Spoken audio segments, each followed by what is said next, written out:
My name's Ben, And my name's Josh. and welcome back to FPL Graduates, and welcome back to another video where we're going to be going through our teams for Euro Fantasy. Of course, these are not locked in yet. We're all fantasy football addicts, so we're going to be changing and shopping it all the way up until probably kickoff of that Germany game on Friday. Let's get straight into our teams and talk through what we've done. Okay then, so we're going to get kicked off into my team. So yeah, as if you haven't seen it already, check out our strategy video on this because we are diving into the group stage quite heavily, as we mentioned in that. So yeah, as we got in goal, Verbruggen in goal for me, first of all. Obviously 4.5 million euros is nice and cheap for a Dutch defence that is relatively decent defensively. So he's in there against Poland. I've doubled up on that Dutch defence with Virgil van Dijk at 6 million euros. Obviously, he could be the potential penalty taker. It's between him and Depay, but Koeman did come out and say that Van Dijk will be the penalty taker, so I'm sort of backing him on that. It'll be between him and Frimpong, depending on if Frimpong will sort of get the nod. But yeah, I'm going with Van Dijk for that security at the moment. Next up in defence, we've got Dimarco. Obviously, he's Italy's best player. Arguably, obviously playing that sort of left back / left wing back role. We're yet to sort of really know how Italy will set up in this tournament, but yeah, good attacking threat from him. Obviously against Albania in Matchday 1 as well, which is a nice fixture. Mittelstadt, which I'm sure anyone who consumes any form of content of Euro Fantasy will know about. 4 million euros, Germany starting left back, an absolute steal.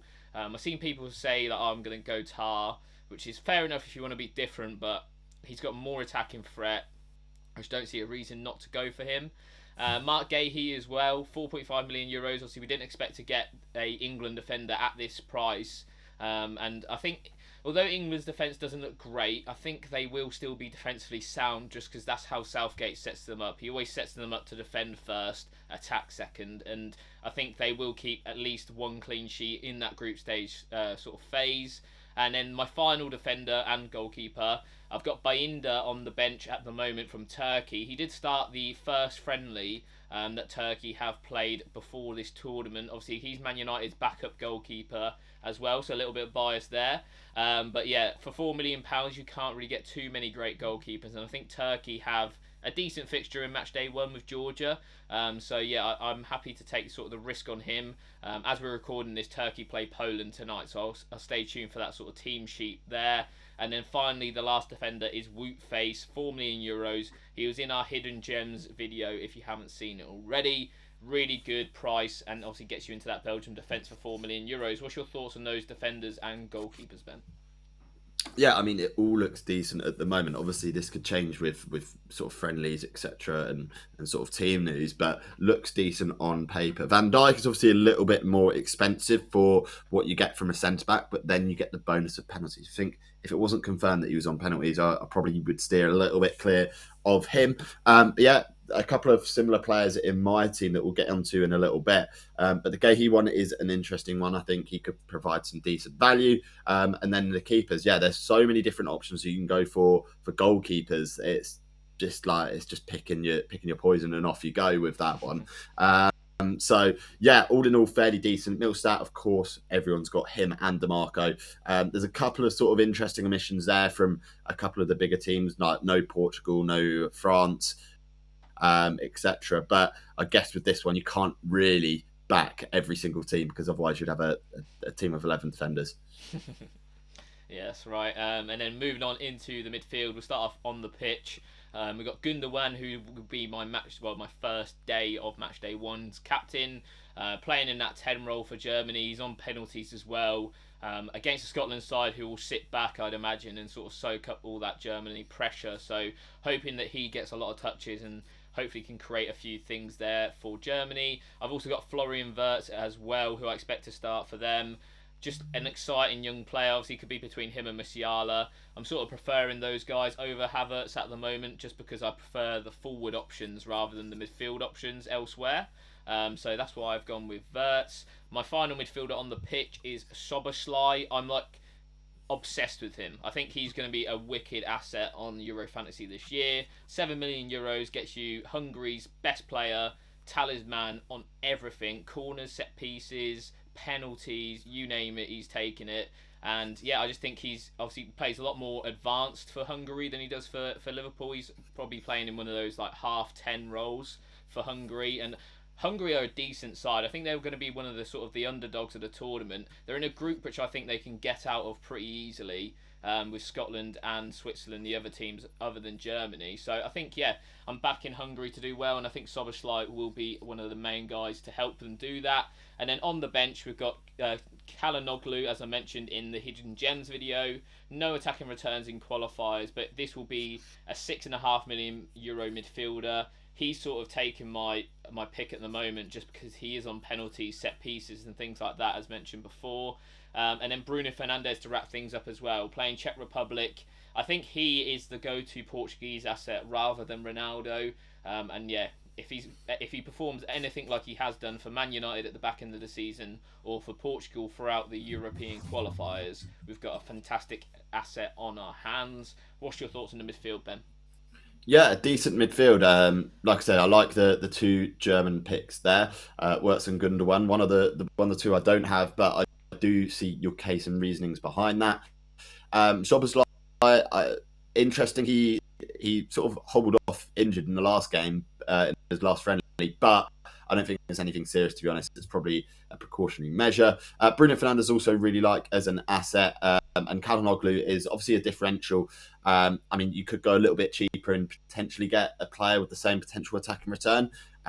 But you know, the first fixture against Georgia is potentially a really good one anyway. So yeah, you can't really sort of argue against that either. Okay then, and then to finish up top, we've got Harry Kane, Romelu Lukaku, and Kylian Mbappe. I'm not really going to talk too much about Mbappe because he's like 77% owned, so you know most people have him and everyone knows why. Harry Kane, has seen a lot of people sort of turn off him since obviously England lost to Iceland in the friendly. It doesn't really put me off him too much, to be honest. Like the friendlies, I know England started their best defence, but there was a lot of rotation there. I don't expect that sort of side to feature against Serbia in Matchday 1. He's on penalties. If England are going to score, it 9 times out of 10 is Harry Kane. So for me, he's a lock-in for most of this tournament that England will be in it for. And then there's Romelu Lukaku as well, and for me, he's the best. I think he's a little bit underpriced in this game, to be honest. €9 million. He's been so good for Belgium. He always returns for them. Slovakia, got some really easy fixtures in the group. So yeah, for me, 9 million is an absolute steal. What's your thoughts on the front three? Yeah, I mean it's going to be a fairly standard and template front three, I think, going into this tournament. I don't have any issues with it at all. Like Harry Kane, I think is a decent option. Some have gone off him. I think it's just the fact that you know with Lukaku and Mbappe, you end up spending a lot of money on that front three, and leave yourself maybe with a little bit less to go with at the back, which is obviously a little bit of a risk. But there's enough £4 million assets to sort of justify that. So yeah, not too much comments on it. It's a decent front three and one that's template there. Okay, so moving on into my team and starting off in goal, we've got Moldovan and we've got Costa from Romania and Portugal, respectively. I think I'm sort of not really 100% sure on these two picks at the moment, just because I'm not sure if I trust Portugal to keep too many clean sheets in all, but he should be sort of picking up a few save points. Same for Moldovan. A fairly decent fixture against Ukraine. Like I can see a 0-0 out of that one straight off the bat. In the defence, we've got João Cancelo, who again really attacking. Probably the only nailed Portuguese sort of fullback that we've got at the moment. There's sort of a bit of uncertainty about who's going to be playing in that other side on the fullback for Portugal. Frimpong is in there as well. I'm really excited about him. Denzel Dumfries was so good for us last tournament. I'm hoping Frimpong can be that. Koeman said that he can play right wing, so it's that's a fantasy football manager's absolute dream. The same as Josh, I've got Mittelstadt, DeMarco, and Wout Faes. Yeah, not too much to be said about them. I think DeMarco, obviously, as Josh said, is one of Italy's best players. Mittelstadt is exciting for 4 million, and Faes is in there again for price reasonings. The only thoughts are for me at the moment is to potentially change up the keepers a little bit and maybe downgrade Cancelo to player in the team. But at the moment, that's where we're at. Josh, what are your first initial thoughts? Yeah, I really like it. Obviously, I mentioned the Frimpong shout when talking about Van Dijk. I think he could be electric this tournament. João Cancelo as well, someone who obviously FPL managers should know from seasons gone by. He'll offer great attacking threat for Portugal in that team. So yeah, nice asset as well. And again, someone who I could potentially move Van Dijk to if I wanted to. Okay, so moving on into the midfield, and we'll start with the guys that are on the pitch. We've got Phil Foden, Wirtz, and Serin. Phil Foden, I really wanted to get in because I feel like he's going to have a talismanic tournament for England. If he ends up playing in the middle for England, I think that makes it a lot more exciting from a fantasy football perspective. But we'll have to see about that. Obviously, he's in over Harry Kane at the moment, and I think England will score goals. I also have a feeling that they're going to concede a couple as well. Florian Wirtz is also equally exciting. Two players there that have had a fantastic season for their clubs. So he's fairly locked into the team there. And then we've got a £5 million enabler, Serin from Slovenia. The reason he is in there is because he is on free kicks and other set pieces. He's not on penalties, I don't believe, for them, but he's on quite a few set pieces. So if he can get anything against Denmark, then that would be a massive bonus. And on the bench, we've got the two guys who've had fantastic ends to the season, Leandro Trossard and Bruno Fernandes. I've spoken about Trossard in the hidden gems. I think he's a fantastic option, especially in that Belgian team. I think they can score a lot of goals. And Bruno, like Josh said, if he can continue what he's been doing for Manchester United this season, I think he'll be firing on all cylinders for Portugal. Josh, what are your thoughts on there? A couple of different players from your one. Yeah, I really like Trossard. I think we spoke about him a lot, and yeah, if you're looking at that Belgian group, the fixtures are there, so why would you not go for Leandro Trossard as well as a player like Lukaku? Obviously, Lukaku will be quite high owned anyway. Foden, it'll be interesting to see where he plays. I think that's the massive caveat with him. I think if he is wide left, I think that does negate England a little bit because Shaw won't be fit for Matchday 1. It's been confirmed already. So I think England will lack a lot of width on that left-hand side. So it'll be interesting to see if he does play, if it is in the middle, or if he even plays at all. I think we can't even guarantee that at this present stage. And then, Serin, to be quite honest, I hadn't heard anything about him when I saw your team. I can't really comment too much on him. But as you say, if he's on set pieces, I think that's one of the main ways Slovenia will probably be able to score in this tournament. Again, a nice, well-thought pick. And moving on up top, very similar to Josh, Lukaku and Mbappe locked into what should be everyone's teams because Lukaku is looking fantastic. So is Mbappe. I've gone Kai Havertz over Harry Kane. I've just got that feeling against Scotland. Low block, he's going to be the one to break them, and he's going to be the one on the end of sort of the moves that Germany make. If they can sort of tempt Scotland into coming out a little bit and sort of trying to play a little bit, I think Havertz will be the guy to pounce on that and score. So I'm really hoping that he can do that. Josh, I'm going to ask your thoughts mainly on Kai Havertz here. Yeah, he's a good option. I do like him. Obviously, it's a shame that he is classified as a forward because he actually is, unlike FPL.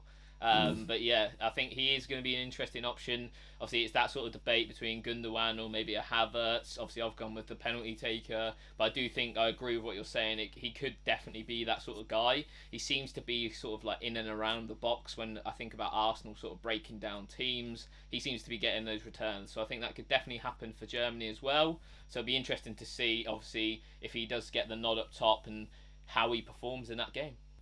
So that wraps up our initial first drafts for Euro 2024 Fantasy. Let us know what your thoughts are on them in the comments down below. Don't forget these will definitely change before the deadline. We'll have a final team reveals video on Friday, so don't worry about that. You'll see our teams before the deadline on Friday night. And as always, please remember to like, comment and subscribe to the FPL Graduates. And as always, I've been Ben. I've been Josh. We'll see you guys later. Have a good match day, everyone. You may rise, but you'll never make me wanna stick around you.